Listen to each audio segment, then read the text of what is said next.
نصیر آباد کے head quarter شہر ڈیرہ مراد جمالی، جہاں پہ ڈویژن بھر کے تمام محکموں کے دفاتر موجود تو ہیں، مگر سرکاری بلڈنگز نہ ہونے کی وجہ سے لاکھوں روپے کرایوں کی مد میں دے رہے ہیں، جن میں election office, NADRA office, anti corruption office اور بیت المال کا آفس کرائے کی بلڈنگز لے کر محکمے کے کام کو چلا رہے ہیں، جبکہ دوسری جانب ضلعی انتظامیہ کی عدم توجہی کی بنا پر ڈی سی آفس کے قریب موجود لوکل گورنمنٹ کی ایک بلڈنگ زیر استعمال نہ ہونے کی وجہ سے گزشتہ کئی عرصے سے کنڈرات کی صورت میں تبدیل ہو چکی ہے۔ چار دیواری بھی مکمل طور پر گر کر ختم ہو چکی ہے۔ اس کے علاوہ ڈیرہ مراد جمالی شہر بھی الاٹمنٹ نہ ہونے کی وجہ سے قبضہ مافیا کی نظروں میں بھی ہے۔ مزید اس حوالے سے شہریوں نے وش نیوز سے بات چیت کرتے ہوئے کہا۔ افسوس ہے کہ یہاں پر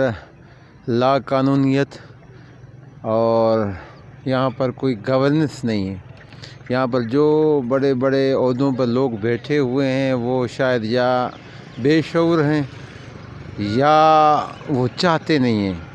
آپ دیکھیں گے لوکل گورنمنٹ کا ایک دفتر ہے، وہ خستہ حال ہے، ایسا لگتا ہے کہ مون دڑو جو ہے سندھ میں ہے اس پر ہم ٹھہرے ہوئے ہیں۔ افسوس کی بات یہ ہے کہ کمشنر ڈی سی آفس کے سامنے جو ہے یہ بلڈنگ ہے اور ہمارا ایکسائز بھی کرائے پہ ہے، ہمارا نادرا بھی کرائے پہ ہے، ہمارے دیگر جو آفس ہیں وہ بھی سارے کرائے پہ ہیں۔ یہ جو بلڈنگ ہے یہ لوکل گورنمنٹ کے انڈر آ رہا ہے اور یہ اس وقت خستہ حالت کا شکار ہو چکا ہے، اور بیچ میں تھوڑی بہت رینوویشن کی گئی تھی، لیکن بعد میں اس کے بھی ٹیئر اور گارڈر سمیت جو ہمارے نشئی حضرات ہیں وہ لے کر گئے تھے، اور اب تک میں حیران ہوں کہ انتظامیہ خواب خرگوش میں ہے۔ حالانکہ یہ بلڈنگ بالکل ڈی سی آفس کے سامنے ہے، تو میں ڈی سی سے یہی گزارش کرنا چاہوں گا کہ وہ اس عدم توجہی پر تھوڑا توجہ دیں، بجائے اس کے کہ وہ لاکھوں روپے کرائے کے مد میں دیں، تو وہ لاکھوں روپے اگر حکومتی خزانے میں دیں گے تو وہ بہت اچھا ہوگا۔ اسی طرح اگر آپ دیکھ لیں الیکشن کمیشن ہے، اینٹی کرپشن دفتر ہے،